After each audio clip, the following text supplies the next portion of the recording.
Hey friends, Gary here. Welcome to today's video. Today I will be responding to your comments from the last week.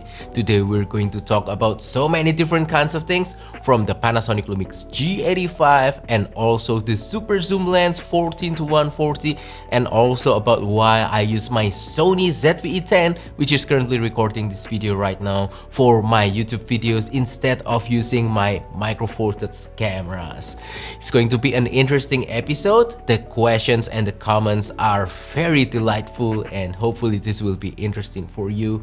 But before we start, a couple of announcements. First of all, I need to apologize for my weird voice right now. I'm still recovering from a flu. I'm having a little bit of a cough and also sore throat. I'm not really feeling 100% yet, but I'm going there. So yeah, also an announcement for you guys. I just launched the collective gallery project. So basically, submit your picture using the form that I will put right here, and I will feature your photo in my next video. So this is a way for me to encourage you guys to take more pictures rather than just talking about gear all the time. Hopefully this can encourage more people to participate, and we'll have plenty of people having fun taking pictures out and about doing photography. Anyway, let's start with the first comment. First comment is from M43 user. Well, he basically shared a story about how he was able to document his brother's beach wedding last weekend using Micro Four Thirds camera, and he's quite happy with the experience. Well, yeah, that is a really great story. Thank you, M43 user, for sharing your experience with us. I think this is another great example of Micro Four Thirds being the best everyday carry camera system, because it is smaller, it is easier to carry around, and you can still get a really nice image quality, especially for documenting important moments that happened in your life. So yeah, once again, thank you very much. Next comment is from user UD5KP6JX8U. Thank you for keeping Micro Four Thirds alive. I love it so much, but sometimes I worry that it's just Emily from Microphoners and Robin Wong keeping the system alive. Well, thank you very much, but truth to be told, I've been here since a very long time. I think the first time I started to frequently post about Micro Four Thirds is from 2019, but those guys get more recognition than what I have right now. But that's no problem at all. I really enjoyed doing this. I have a lot of fun sharing my joy, journey, and experience using this beloved camera format. What truly matters for me is that if I'm able to inspire more people to join the Micro Four Thirds community, or at least to take more pictures, go out and about, and try to have fun with photography, I think that's what really matters to me. Next comment is from NattyDread2593. Basically, he's sharing about his experience with his new Panasonic Lumix G97, and there are a few points that I want to point out from his comment. First of all, it's about white balance. He thought that the color seems a little bit weird. And then also the next point is that he's having difficulty trying to hold the camera properly for selfie. And then the next point is about how to get the exposure compensation indicator to show in shutter or aperture priority, because it does show in manual, but it doesn't show in either S or A mode. So yeah, NattyDread2593, I will demonstrate with my G85 right now so I can better kind of explain and reply to your comments. First of all, while I'm reading your comment, it's about white balance. Well, regarding white balance, I'll usually just leave it on auto. But as you can see right here, it's not just auto. I did a little bit of tweaking. So automatically it's always blue +2 and magenta +1. And for me personally, that's my sweet spot. I like a little bit of a cooler tone. Maybe you can adjust this yourself and try to find the best kind of auto white balance setting for you. All that you need to do is just go to the auto white balance and then press the arrow down button, and then you'll see this chart right here, this diagram. You can adjust it all you want. You want a little bit more orange to make it warmer, you want a little bit more blue, you want a little bit more green. I think you'll have the flexibility to adjust the auto white balance so that you don't have to use white or gray card to set your white balance every time you want to shoot something. Next point, I believe, is about selfie demonstration. Let me demonstrate it to you really quick. I will open the flippy screen on the G85 and zoom it out to 12mm. The way I hold it is using this hand shape method. So with my thumb and my middle finger, I will kind of pinch the G85.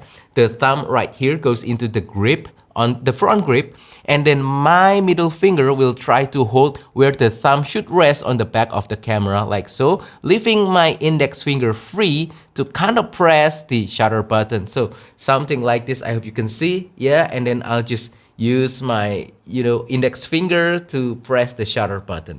That's how I do selfie. Next point is about exposure compensation in aperture priority or shutter priority. So right now we are in aperture priority, and as you can see right here, this is the display on my monitor. I hope you can see clearly. And just by rotating this control wheel back here, this rear dial, you can get the exposure compensation going on. As you can see, that's the indicator for the exposure compensation. Pay attention to this area right here. There you go. I'm now at about -2 stop. I'm at about +1 stop, things like that. If it doesn't show, probably you need to press the display button a few times until you get into this kind of display where it shows you the ±0 sign right there. Next comment is from uwhite411. Do you have preference on Olympus Pro 1240 over Panasonic's offering, or both are good choice? So yeah, excellent question. Both are actually excellent pro mid zoom kind of lens. For the longest time, I only used the Panasonic Lumix 12 to 35mm f2.8 because of the image stabilizer, the large f2.8 aperture, the weather sealing. And I love this lens so much, I took so many pictures with this guy. But in 2022, it broke. Suddenly it doesn't want to focus. Suddenly the image stabilizer stopped working and the lens is actually now useless. It is broken, and in Indonesia it's very difficult to find repair centers for lenses like this. I already asked tons of questions to so many different people. They all gave up on my lens and I'm forced to buy a new lens. So instead of buying the same 12 to 35 Lumix f2.8 lens, I got curious and I wanna try the Olympus one instead. So I got the Olympus 12 to 40. I think it's about the same. You cannot go wrong with both. This is slightly longer, but it doesn't have OIS. Maybe it's just my imagination, but I think it is slightly sharper at f2.8, but I don't know. Maybe I'm imagining things in my head. But the 12 to 35, not that it's not sharp, it is more than good enough. I think this is an excellent lens as well. But one thing about this guy is that it has the OIS, so if you're recording video or you frequently shoot in lower light situation where you are using slower shutter speed, then maybe this can be more useful for you. Next comment is from Fermis8344. I don't know how you do it, but you always give me gas for whatever camera you show. Favorite hybrid camera. Basically, he mentioned that now he went with the OM1 because he doesn't do a lot of video. Well, I'm sorry about that. That was not my intention, but I'll take it as a compliment. I don't actually want you to buy new cameras all the time.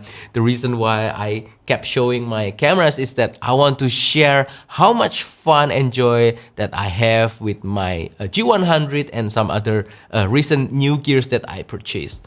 Anyway, OM1 sounds like a great hybrid camera. I think that's a good choice. You should take many pictures with that camera. Go out often and bring that OM1, take some great pictures, have fun in the field. Next comment is from IbsonSpada. What's your favorite part of this video?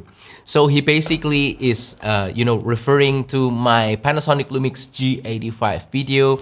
And my favorite part of that video are actually two parts. First is the part where I get to show all of the photos that I captured using the G85. And second part is the part where I get to show B-rolls captured with the G85. I think it is important for me to be able to show you guys the kind of images that you can capture and also the kind of video that you can record with the G85 so that you understand what the camera is actually capable of. If I'm just talking about specs and I don't show pictures or I don't show B-rolls, video sample footages, things like that, I think that's not going to be a useful video for you guys because I was just basically talking about specification that is already available on the website or on DP review, things like that. I want to be able to give you guys a taste of what the camera is actually capable of producing. Next comment, there are two similar comments on one of my video. One from RogueSplice, it's a nice camera in it, and then also from Artist01, I had a G85 which I sold then bought a G95, so I can agree with your video. Thanks, please bring more tips. Well, yes, this is a video about my G85 and I agree, this is a really great camera. Even though I don't show much of the G85 on my channel currently, rest assured, please believe me that I use this guy very frequently, especially for recording B-rolls in my studio, things like that. So it gets used almost every day. I mean, it's a great camera. I used to travel with the G85 a few times to Australia and then I believe it's to Iceland and also to New Zealand and also domestically as well. I brought the G85 a few times for my everyday photography stuff. And yeah, such a nice camera, such a nice hybrid camera for both photography and video, and a true workhorse. Next comment is from Lee Chung-koo 799. Is this a good lens for product photography? And Lee Chung-koo is referring to the Panasonic Lumix 14-140 super zoom lens that I have right here. And yes, it is a good lens for product photography. It's not the best lens for product photography, but I think it is more than good enough. First of all, the minimum close focusing distance is quite close, so for photographing small objects like flowers or something similar, I think you can do it easily with the 14-140. One thing about this lens is that it doesn't have large aperture, so background blur will be lacking. However, if you zoom it in all the way to 140mm, get it as close as you can to your subject and open up the aperture to its maximum, which is f5.6 at 140mm, you can still get decent amount of background blur. So yeah, product photography, no problem with this guy. Next comment, there are two comments from Nifim Andrew and Howlneedy 4910, and both comments are about the GX8. I will put it on the screen right now so you can read them. But yeah, GX8. I love my GX8 as well. It is one of the best camera that I ever had. From 2015 when it was released up until about 2019, this was my primary main photography and video camera, and I use it so much to capture beautiful photos. And even after 2019, I still use this guy as my secondary camera. And yeah, I brought this guy to Iceland to capture some beautiful photos in 2022. And yeah, it never fails to astonish me. It is an impressive camera. I still use it right now. In fact, right now I have the 100-300 almost permanently attached to the GX8 so that when the sky is clear, I can capture some beautiful photo of the moon. Hoping for some clear weather pretty soon so I can get back to capturing some moon photos again, and I will share it with you guys. Next comment is from FeePellery1. Great video, Gary. I also travel with the 14-140 on my GX85. What bag do you use? So he was commenting on my Copenhagen vlog that I released recently. And yeah, I think GX85 and the 14-140 is a great combo, very versatile, and you'll undoubtedly get great pictures with that setup. Regarding the bag, I'm using this guy right here during my trip to Finland, Iceland, and Denmark. This is the Alpaca Ghostling. It's not a camera bag, It's a regular sling bag, but it is so stealthy, it is weather resistant, and it is very comfortable for me to use for a long period of time. The capacity I think is great because I'm carrying two camera bodies, both the G100 and the GX850 or the GF9, two camera bodies with two lenses attached permanently, which is the 14 to 140 super zoom lens on my G100 and the ultra wide angle Panasonic Leica 9mm. So yeah, actually I can fit both of the cameras and lenses on a smaller bag, but I like something roomier so I can also carry my etc stuff like my passport, wallet, gloves, scarves, things like that inside of this bag and have everything in just one place. If you are interested in this bag, a little bit of an ad, I have an affiliate link down below that you can use to get special discount from the Alpaka's website. I think you will like it, so check the affiliate link down below. Next comment is from Cody Allen 3729. Really threw us for a loop with that Leica M8. You mean this Leica M8 right here? Yeah, I love my Leica M8. Next comment is from MacroDad4900. One important question: is the lack of eyepiece a deal breaker or detrimental for handheld street photography using powerful zoom? Is the use of stabilized lens fully sufficient? This is a comment on my G100 video. The G100 obviously doesn't have eyepiece, and I don't think the lack of eyepiece now is a big problem. If you are using a stabilized lens, I think a stabilized lens will definitely help, but you have to manage your expectation. For example, with my 14 to 140, anything below 1/30th of a second on fully zoomed in 140mm, that's the maximum that I would do for slow shutter photography handheld.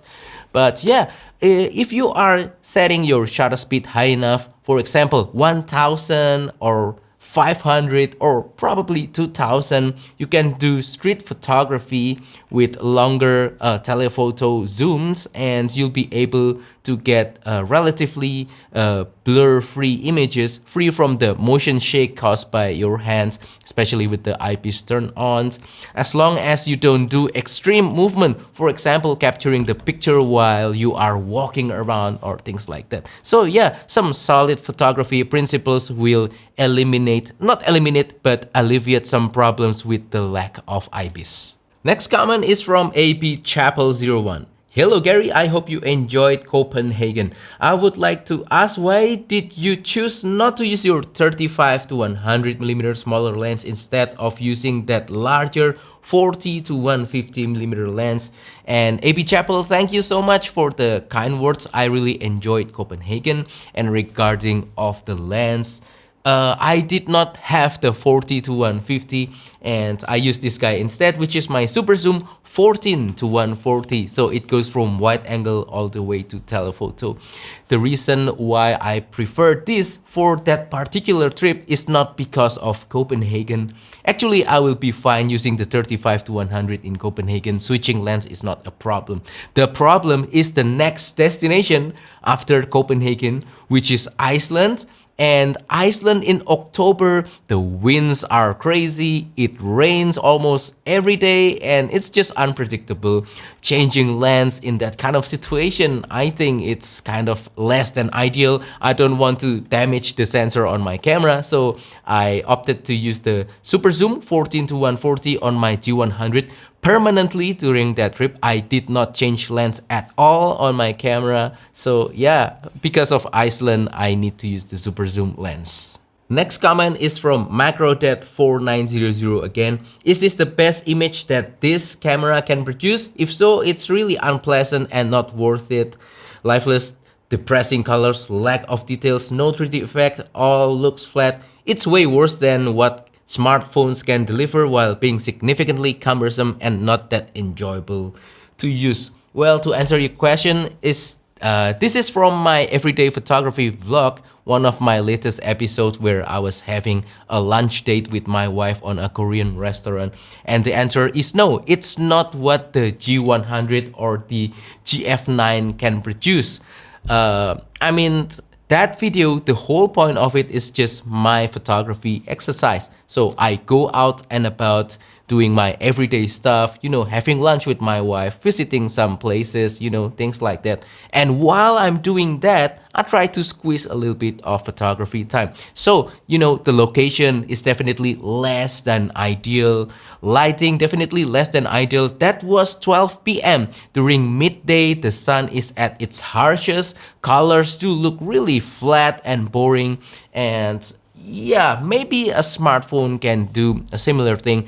But now let me share some photos captured in more ideal condition.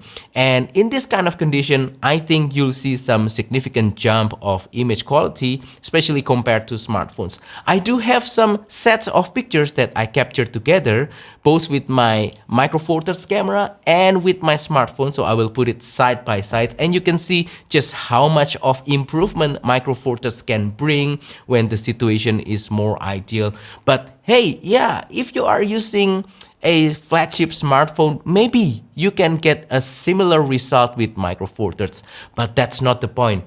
I love my photography to be all about being intentional, all about having fun, all about enjoyment using the cameras and lenses. If you are happy using your smartphone, I think that's fine. No problem. We can have our differences. It's no problem. I will still love you nevertheless. But for me, even though maybe the image quality is similar, I just love the tactile feeling of using a proper dedicated camera. Next comment is from LA3388. So he was basically asking for a recommendation for a camera bag that is very inconspicuous, that don't attract robbery too much. My friend, I would definitely recommend you this. This is the Alpaca Go Sling Mini. It's the smaller version of the bag that I showed earlier in this video. And yeah, I think this is the perfect bag for carrying your cameras and lenses when you are exploring the city. I definitely use this bag a lot for my everyday photography here in Indonesia, and I also visited some place exploring urban areas such as United States and also Singapore and Bali with this bag right here. So a couple of things that you need to know. First of all, this is not a proper dedicated camera bag. It's not padded, so you have to be mindful about your gear inside. Don't throw the bag around because it will damage your camera for sure. And then second of all, there's no inner compartment whatsoever. This is a regular sling bag designed for carrying your everyday items.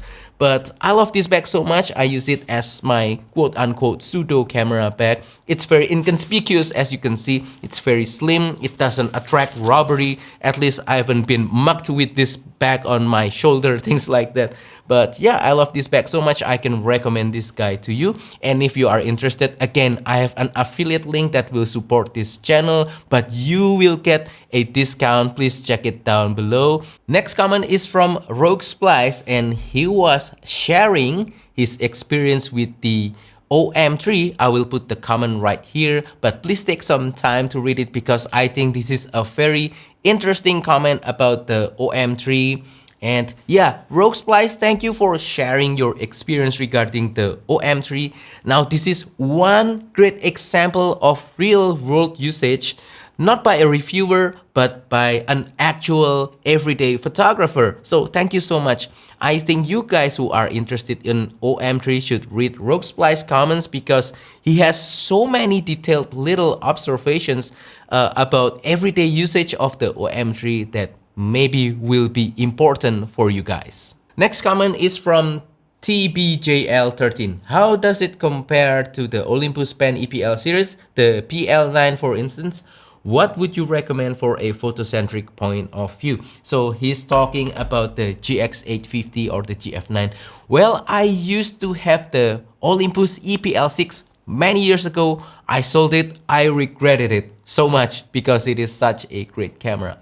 The thing about the EPL that I love so much is that for that price point, you get a compact camera, relatively lightweight as well, but with IBIS and relatively easier control and more comfortable camera to use for a longer period of time compared to something like the GX850. So if you want that eyepiece and easier manual operation and slightly better features, go with the EPL9 for example, or something like that. But if you want ultimate portability, the smaller and also the lighter camera, go with the GX850 or the GF9. This is truly lightweight, this is truly compact. Even this setup right here is lighter than my smartphone, so that kind of blew my mind. If you don't handhold it by yourself, you cannot truly appreciate how small or how lightweight this camera is. Last but not least, this is from NPQL2IH. So he loves micro four thirds, but it's not good enough to be his YouTube camera. He uses an APS-C ZV-E10 camera instead of all the micro four thirds camera he has. It's a shame that none of the smaller affordable micro four thirds cameras don't have reliable autofocus. Yes, unfortunately that is true. Right now for my YouTube setup, I need to have a video camera, not photography camera, that has reliable continuous autofocus, and currently my choice is the Sony ZV-E10. How good is the continuous autofocus? It's this good. I can just show you my G100. It will focus on it quickly and also accurately, and I can go back and forth. Now I'm in focus again. Now the camera will be in focus again. Now I'm in focus again, accurately and relatively quickly. None of my micro four thirds cameras can do that. And if I want to do that, I need to purchase either the G9 Mark II or the GH7. The GH7 cost me $2,500 US. That's crazy expensive for a new camera that only does better continuous autofocus compared to my other cameras that have overlapping functions. So yeah, I don't want to invest that kind of money on a GH7 right now. I'd rather spend $2,500 US on a vacation to Bali with my wife for 1 week and have the time of our life. And that wraps up today's video. So that is all for the comments and replies from me. Hopefully this has been useful, entertaining, inspiring as well. Hopefully my answers are good enough for you guys. And if you have any more questions, please don't hesitate to comment down below or comment on any of my other videos. I love to reply to your comments in a form of video like this. I think I can better explain my replies to you guys by demonstrating it on a video rather than just replying using text, okay? And yeah, if you enjoyed my work so far, please don't forget to support my channel by liking this video, sharing this video, subscribing to my channel down below. If you want to support my work even further, please consider joining my Patreon. You will get exclusive benefits for supporting members. You'll be able to download my pictures, use it as phone background or desktop wallpaper, things like that. You'll be able to download my Lightroom preset. You'll be able to get access to my travel photography ebook and future courses, video courses as well. I'm currently making one. It's about 1 hour long. It's about travel photography in Iceland. I think you guys will like it so much. So please consider supporting me in Patreon or YouTube membership. Either one is fine. And also you can use affiliate links down below. You'll get some discounts for some products or services that I offer, and I can get some little bit of kickback to keep the channel running. And also, if you guys want to participate in this channel, I encourage you to join again the collective gallery. So you can submit your photos and I will be able to feature your photos on my future video. So we can encourage each other to take more pictures and to be better as photographer. Anyway, thank you so much and I will see you guys on the next video. Goodbye.